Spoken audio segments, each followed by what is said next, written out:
Hello everyone, আমার last ভিডিওতে আমি তোমাদের সাথে শেয়ার করেছিলাম আমি আড়ং এর থেকে কি শপিং করেছি সেগুলো। তো আজকের ভিডিওতে শেয়ার করব আমি আর কি এক্সট্রা শপিং করেছি সেগুলো। তো সবার ফার্স্টে আমি আমার স্কিন কেয়ার প্রোডাক্টগুলো শেয়ার করতেছি।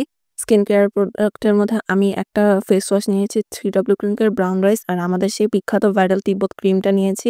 এটা আমি প্রায় আমার হাত পায়ে ইউজ করি। তো এইটুকুই কিনছি skin care product. And then আমি হচ্ছে মেকআপ কিনছি। মেকআপের মধ্যে আমি W7 একটা ব্রোঞ্জার আর আই ম্যাজিক একটা প্রেস কন্ট্রোলার কিনেছি। এগুলো আমি কিনেছি পকালুর বা ইজি ঢাকা পেজ থেকে। অনেক বছর পর আমি এবার একটা নেল পালিশ কিনেছি। এটা মিস্টার অ্যান্ড মিসেসের, অনেক সুন্দর নুড একটা কালার। এটা মোস্ট প্রবাবলি আমি সীমান্ত স্কয়ারের নিচে একটা নরমাল দোকান থেকে নিয়েছিলাম।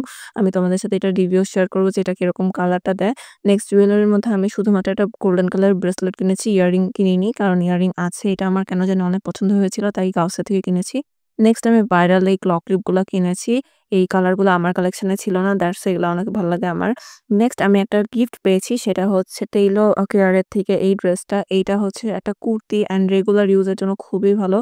এটা দুবাই সিল্কের মধ্যে খুবই কমফোর্টেবল একটা কুর্তি রেগুলার ইউজের জন্য। Next but not the list হচ্ছে গিয়ে আমি মেহেদি বাই মিমি থেকে এই মেহেদিটা কিনেছি হাতে লাগানোর জন্য। এটা কিন্তু অনেক ভাইরাল, তোমরা অনেকেই হয়তো কিনেছো। তো এই ছিল আমার ইন টোটাল শপিং। আশা করছি তোমাদের ভিডিওটা ভালো লেগেছে। Thanks for watching.